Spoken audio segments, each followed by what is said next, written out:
cell phones. You pick up the cell phone, put your screen on the brightest that it's a whole new world. It's a whole new world, totally different from 1890. What happened in 1890, you may ask? Well, in 1890, Unity co-founders Charles and Myrtle Fillmore created an organization that was called the Society of Silent Help. And if that name doesn't sound familiar to you, that's because the same organization is known today simply as Silent Unity.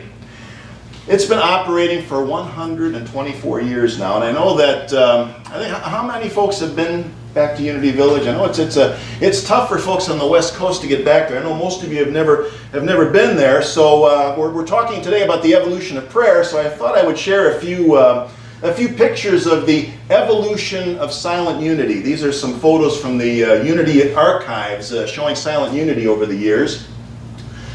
Probably from the 20s.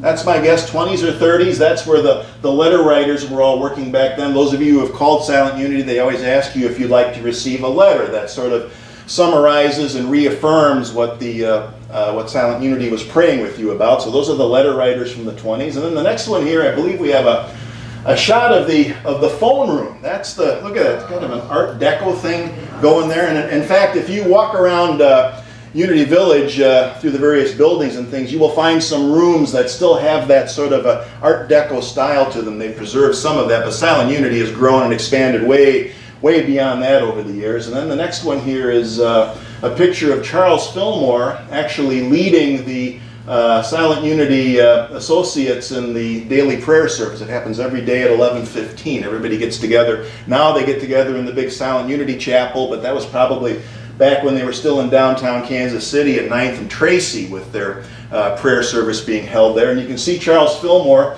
I believe that's May Rowland over there in the corner, those of you who know a few of those names from Unity. And then the next one here brings us to the current time. That's the current Silent Unity building. And the next one here is a picture of the Silent Unity Chapel, which you can see is a lot bigger from that picture in Charles Fillmore's day. And then we have the Silent Unity Prayer Vigil Chapel. When you call into Silent Unity, the associate praying with you will tell you at the end, they will tell you that your prayer request is of course in writing, and it's been placed on a list, and it's being held in prayer in a 24-hour-a-day prayer vigil for 30 days. And that's where that takes place, is in that room right there. And I think that might be the last one of the pictures. Yes, it is. So Silent Unity from beginning until today. It's the oldest continuously operating prayer ministry in the world. It's the world's first telephone prayer ministry. As I said, it operates 24/7, and it continues to grow. I think I heard something about over 2 million calls a year at Silent Unity, and I think the reason for that kind of continuity and growth is because they're continuing in the tradition of Charles and Myrtle Fillmore, and their ideas about prayer were both revolutionary and evolutionary. Back in the 1800s, there were basically 4 ways of describing prayer or defining prayer. You have these 4 here: prayers of petition, intercession, praise, and thanksgiving. And we all know what these are, because these forms of prayer are still in existence, and if we come from a more traditional religious background, we've probably used all of these at different times in our lives. Prayers of petition. Those are when we want something for ourselves. It can be often like a wish list that you present to God, and it can cover everything from healing to a new car. Prayers of intercession are about another person or a situation. They're directed to something else. It's still kind of a wish list, but this time we want God to do something for someone else, or to change a situation, change the weather, help one side win a war, or a football game, or that kind of thing. That happens a lot, and that's a prayer of intercession. And the thing they both have in common, petition and intercession, they're directed outwards. It's as if there's a God out there that we have to reach somehow, and then hope that we are being heard so that it'll come back to us, whatever we want, or it'll go out to the situation, whatever it is that we want. Then we get into prayers of praise, and there's a couple of ways we can look at those. Sometimes the prayer of praise is a form of flattery that we use to sort of, I don't know, make God feel good. Does that make any sense? It kind of paints God as a bit of a narcissist. It's like we have to make God feel good by saying nice and wonderful things. And I don't like to think of a codependent relationship with God. We want God to feel good. It's like, boy, that's kind of a limited way of seeing things. But on the other hand, a prayer of praise can be this wonderful, spontaneous expression of awe, of admiration, this reaction to natural wonder, and it doesn't have to be a lot of flowery words. I've shared with you my story of the first time I saw the Grand Canyon. A natural wonder. It's one of those natural wonders. People hype it all the time, and it's one of those natural wonders where the reality definitely exceeds the hype. I told you about this. I walked up to the edge of the Grand Canyon for the first time, and I looked out on it, and I uttered the sacred, holy words that I cannot repeat here today, but it was just this spontaneous reaction to seeing a sight like that. And people can have that relationship with that reaction to music, to great art. Sometimes you're sitting there listening to a song, and tears come to your eyes. Prayer of praise. That's what it is. All of those different ways. And praise is very closely related to the next one on that list up there, which is thanksgiving, or another way of saying it is gratitude. We've all heard that quote from the great 13th century theologian Meister Eckhart. He's pretty popular in unity circles. He said that if there is only one prayer that you ever say in your whole life, thank you would be sufficient. Thank you would be sufficient. I think a prayer of gratitude is probably the most simple, affirmative, complete, and effective form of prayer that there is. Which then brings us to another one that we add to that list, and this is the evolutionary form of prayer, which is what we call affirmative prayer. In Unity, when we talk about prayer, that's what we mean. Affirmative prayer, which I believe is an evolutionary development in the history of prayer. Now, here's what our co-founder Charles Fillmore had to say about prayer, affirmative prayer, and petitionary prayer. He said, understanding shows that prayer is more than asking God for help in this physical world. Actually, we have become a human race of praying beggars. I love that line. A human race of praying beggars. Prayer is not supplication or begging. It is more than supplication. Supplication is impotent. Do not supplicate or beg God to give you what you need. Prayer is a simple asking for that which we know is waiting for us, and an affirmation of its existence. That's pretty darn evolutionary. That's actually pretty revolutionary. And in the interest of being fair and balanced, I think we should also hear from Myrtle Fillmore. This is from her healing letters. This is what Myrtle has to say on the subject. She says, prayers aren't sent out at all! Exclamation point. Sometimes that is our trouble. Where would we send our prayers? Great question. We should direct them to our minds and hearts and affairs. We commune with God mind within our own consciousness. Prayer is an exercise to change our thought habits and our living habits, that we may set up a new and better activity in accord with the divine law rather than with the suggestions we have received from various sources. Ignore the outer, go within, is what she's saying there. So that pretty well sums it up, because affirmative prayer doesn't seek to change anything in the outer, because whenever we want something to change outside, we're implicitly saying that there's something lacking in the way things are right now. If we pray for money, and the pattern of thinking behind that is that I don't have enough, what we're really doing is we're affirming lack in the face of an abundant universe. Those two ideas don't go together. If we're begging God to heal us, we might be affirming something negative.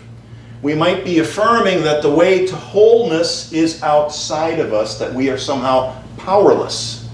We don't want to affirm that. Two things we say about prayer and unity is that prayer is a consciousness conditioning tool, and when we pray, the only thing that we are trying to change is our own consciousness, or more precisely, the content of our consciousness, our focus. I remember years ago when I took the course, I think they used to call it Life of Prayer, Parts A and B. I think they have a different name for it now, but I remember when I first heard that statement, the only thing we're trying to change is our own consciousness. It was like this light bulb, this flash bulb went off in my mind. I thought, yeah, that makes a heck of a lot more sense than anything else that I've heard. And Eric Butterworth, the Unity minister who gave us that wonderful book, Discover the Power Within You, he tells us that affirmative prayer is a form of asking, but it's not at all like a prayer of petition, giving a wish list to God. This is what Eric says. He says that you ask for your good. You ask for your good in the sense of claiming your inheritance. A good worker who comes in early and leaves late, who always tries to improve his performance and to help the company, is asking for promotion. And it usually comes because he has created conditions that make that result inevitable. You ask for life by affirming life. You ask for success by getting in the consciousness of success. And we can continue that same line of thought. We pray for health by cultivating healthy habits, by affirming the wisdom and the discernment to make healthy choices that will support the natural healing capacity that everyone has. If we're facing illness or disease, wouldn't it be more productive to affirm wisdom and strength than simply asking for the condition to go away? If we stop there, we're missing out on something important and something valuable. You know, most of the time, we either already know the answer, or we have a good idea of how to find the answer to a question or a problem. We know what we need, and we probably already have what we need within us. And affirmative prayer creates in us the disposition and the awareness to find what we want. There's an old saying that I've kind of rewritten a little bit. You've probably heard when life hands you lemons, right? You know what to do when life hands you lemons. When the universe hands you lemons, make lemonade. Right. Because why? Because we already know how to do that, right? We already know how to do that. We don't pray for the lemons to go away, right? Or to be changed magically into strawberries. We know what to do. Or better yet, when the universe hands us lemons, it's okay to say, no thanks, and go out and get what you really want. When the universe hands you lemons, you can say, no thanks, I'm going to go out and get some iced tea or a beer or whatever, whatever it happens to be. So when we say that the purpose of prayer is to change our consciousness, that's one of the practical applications. It's empowering. We will show up differently in the world. A few years ago, Unity minister Linda Martella Whitsitt wrote this wonderful little book called How to Pray Without Talking to God, Moment to Moment, Choice by Choice.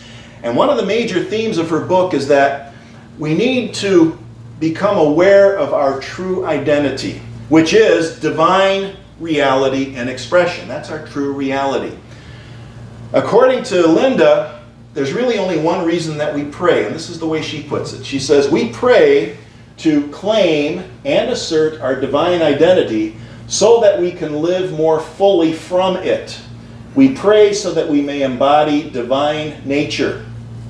This type of prayer is called affirmative prayer. And so this whole idea is still evolving and being refined even to this day.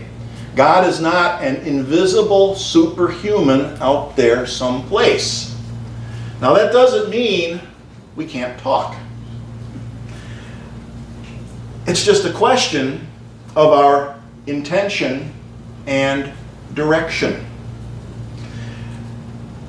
An internal conversation, I think, can be very useful in helping us to organize our thoughts and working our way through to the point where we become aware of the divine nature so that we can then embody it. And this isn't something that necessarily comes easily or naturally, especially if we've grown up being conditioned, again, to think of God as the invisible superhuman out there who will not pay attention to us unless we have the loudest, the longest, or the flashiest prayer. It's like children in a classroom. Those of you who are teachers, the kids, they want your attention. They're jumping up and down and waving their hand all over the place. It doesn't work that way. And somewhere along the line, people forgot that Jesus was a minimalist when it comes to prayer. This passage from Matthew. Remember what he said? Whenever you pray, be like the hypocrites, for they love to stand and pray in the synagogues and at the street corners so that they may be seen by others. But whenever you pray, go into your room, shut the door, pray to your Father who is in secret, and your Father who sees in secret will reward you. When you are praying, do not heap up empty phrases as the Gentiles do, for they think they will be heard because of their many words. He was indeed a minimalist. And that's one of the old myths about prayer, that it has to be loud, flashy, or long. That's a myth that needs to be busted. Another myth is that prayer is more effective if more people join in. People joining together in common prayer has nothing to do with effectiveness. Quantity does not equal quality. So often when we hear about a natural disaster, we hear a lot of people saying, well, prayers are being requested and prayers are being sent. And what's actually happening there is a natural expression of human caring and compassion. When we say that we're sending our prayers, what we're really saying is, we see you, we hear you, we care about you, and you are not alone, even if we can't be with you physically. Now, the more people that get themselves into that state of consciousness, think about it. That's where the real power is. It has nothing to do with the result. It has everything to do with the state of consciousness that's being cultivated in the person who is saying, we see you, we hear you, we care about you, you are not alone. That's a huge difference. That's a huge shift.